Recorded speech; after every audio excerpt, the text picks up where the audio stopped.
Shalom, kami dari kelompok 4 yang beranggotakan Patricia Mewo, Regina Pandelaki, Feisi Longdong, Michelle Kaawan, dan Samuel Mamahit akan mempresentasikan hasil diskusi kelompok kami tentang minyak bumi.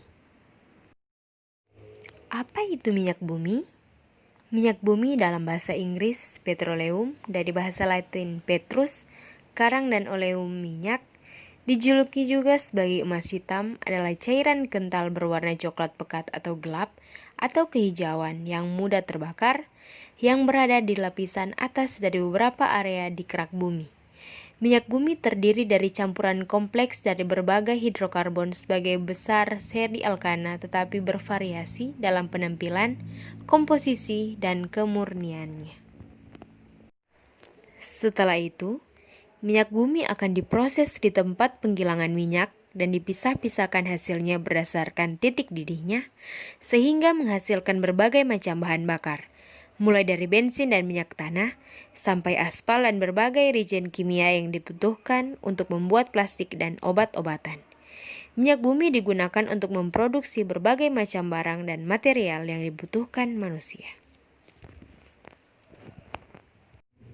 Proses pembentukan minyak bumi. Menurut teori tersebut, minyak bumi terbentuk dari jasad renik yang berasal dari hewan atau tumbuhan yang sudah mati. Jasad renik tersebut kemudian terbawa air sungai bersama lumpur dan mengendap di dasar laut.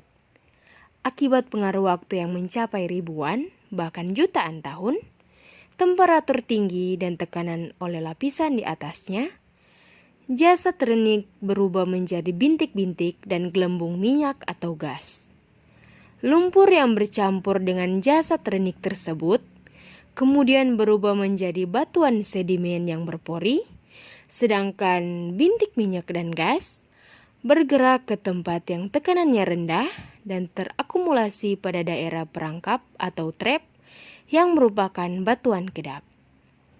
Pada daerah perangkap tersebut, gas alam, minyak, dan air terakumulasi sebagai deposit minyak bumi.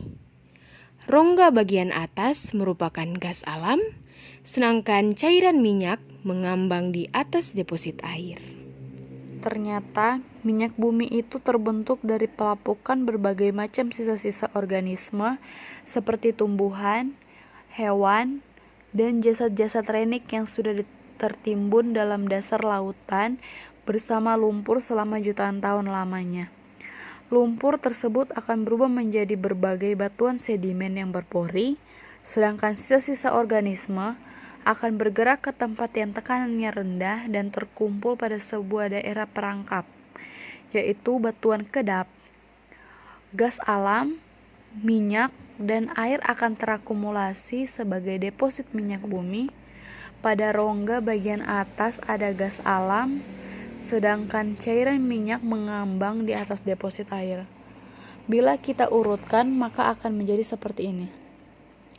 Jasad renik yang terkubur bersama lumpur, diproses jutaan tahun, mengendap dari dasar laut, menghasilkan bintik minyak dan gas, terakumulasi di batuan kedap, menjadi deposit minyak bumi. Karena terbentuk dari sisa-sisa organisme, minyak bumi dan gas alam sering juga disebut sebagai bahan bakar fosil. Bahan bakar fosil tergolong sumber daya alam yang tak terbarukan. Wilayah sumber minyak bumi Indonesia: pantai utara Jawa, Cepu, Wonokromo, Cirebon, Sumatera bagian utara dan timur, Aceh dan Riau, Kalimantan bagian timur, Tarakan dan Balikpapan, daerah kepala burung Papua. Ternyata minyak bumi itu terbentuk dari pelapukan berbagai macam sisa-sisa organisme seperti tumbuhan, hewan, dan jasad-jasad renik yang sudah tertimbun dalam dasar lautan bersama lumpur selama jutaan tahun lamanya. lumpur tersebut akan berubah menjadi berbagai batuan sedimen yang berpori, sedangkan sisa-sisa organisme akan bergerak ke tempat yang tekanannya rendah dan terkumpul pada sebuah daerah perangkap, yaitu batuan kedap. Gas alam, minyak, dan air akan terakumulasi sebagai deposit minyak bumi. Pada rongga bagian atas ada gas alam, sedangkan cairan minyak mengambang di atas deposit air. Bila kita urutkan, maka akan menjadi seperti ini. Jasad renik yang terkubur bersama lumpur, diproses jutaan tahun, mengendap dari dasar laut, menghasilkan bintik minyak dan gas, terakumulasi di batuan kedap, menjadi deposit minyak bumi. Karena terbentuk dari sisa-sisa organisme, minyak bumi dan gas alam sering juga disebut sebagai bahan bakar fosil. Bahan bakar fosil tergolong sumber daya alam yang tak terbarukan. Pengolahan minyak bumi. Pengolahan minyak bumi, penambangan minyak bumi akan bisa kita temui di daerah lepas pantai. Disinilah terjadi proses penambangan dari minyak bumi. Penambangan minyak bumi dilakukan dengan proses pengeboran. Minyak bumi yang ditemukan biasanya akan bercampur dengan gas alam. Setelah dipisahkan dari gas alam, minyak bumi akan berbentuk cairan kental, hitam, dan berbau yang disebut minyak mentah. Dalam bentuk ini, minyak bumi masih belum bisa kita manfaatkan secara langsung. Perlu proses pemurnian untuk dapat memanfaatkan minyak bumi. Caranya adalah dengan distilasi bertingkat. Prinsip distilasi ini adalah pemisahan komponen-komponen campuran berdasarkan perbedaan titik didih, sehingga diperoleh komponen dalam rentang titik didih tertentu, yang disebut fraksi-fraksi. Dari sinilah muncul berbagai produk dari minyak bumi, seperti gas, eter petroleum, bensin, nafta, kerosin, minyak solar, dan lain-lain. Pengolahan minyak bumi tahap pertama dilakukan dengan distilasi bertingkat, yaitu proses distilasi berulang-ulang, sehingga didapatkan berbagai macam hasil berdasarkan perbedaan titik didihnya. Hasil pada proses distilasi bertingkat ini meliputi fraksi pertama, menghasilkan gas yang pada akhirnya dicairkan kembali dan dikenal dengan nama LPG atau LPG. LPG digunakan untuk bahan bakar kompor gas dan mobil BBG, atau diolah lebih lanjut menjadi bahan kimia lainnya. Fraksi kedua disebut nafta atau gas bumi. Nafta tidak dapat langsung digunakan, tetapi diolah lebih lanjut pada tahap kedua menjadi bensin premium atau bahan petrokimia yang lain. Nafta sering disebut juga sebagai bensin berat. Yang ketiga, proses kristalisasi. Proses pemisahan produk-produk melalui perbedaan titik cairnya. Misalnya, dari pemurnian solar melalui proses pendinginan, penekanan, dan penyaringan akan diperoleh produk sampingan lilin. Dan yang keempat, pembersihan dari kontaminasi atau treating. Pada proses pengolahan tahap pertama dan tahap kedua, sering terjadi kontaminasi atau pengotoran. Kotoran-kotoran ini harus dibersihkan dengan cara menambahkan soda kaustik atau NaOH, tanah liat atau hidrogenasi. Pengolahan minyak bumi tahap kedua. Pada pengolahan minyak bumi tahap kedua, dilakukan berbagai proses lanjutan dari hasil penyolingan pada tahap pertama. Proses-proses tersebut meliputi yang pertama, perengkahan atau cracking.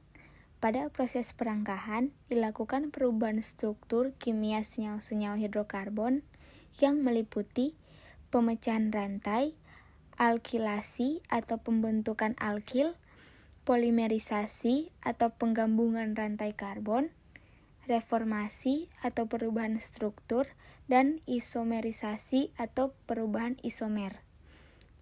Yang kedua, proses ekstraksi. Pembersihan produk dengan menggunakan pelarut sehingga didapatkan hasil lebih banyak dengan mutu yang lebih baik. Berikut ini adalah fraksi-fraksi minyak bumi. Teknik pemisahan minyak bumi. Proses pemisahan minyak bumi dilakukan dengan cara destilasi bertingkat. Destilasi bertingkat merupakan metode pemisahan yang berdasarkan pada perbedaan titik didih dan dilakukan secara berulang. Bedanya destilasi bertingkat dengan destilasi biasa yaitu komponen zat yang dipisahkan menggunakan metode destilasi bertingkat memiliki perbedaan titik didih yang berdekatan sehingga diperlukan metode khusus untuk pemisahannya. Proses pemisahannya dilakukan dengan cara berikut. Yang pertama, destilasi bertingkat merupakan metode pemisahan yang dilakukan secara berulang-ulang berdasarkan perbedaan titik didih. Yang kedua, perengkahan atau cracking. Hasil dari proses destilasi bertingkat kemudian dilakukan dengan cara cracking. Cracking merupakan proses pemisahan dengan cara merubah struktur kimia senyawa hidrokarbon yang besar menjadi senyawa hidrokarbon yang lebih kecil. Yang ketiga, ekstraksi.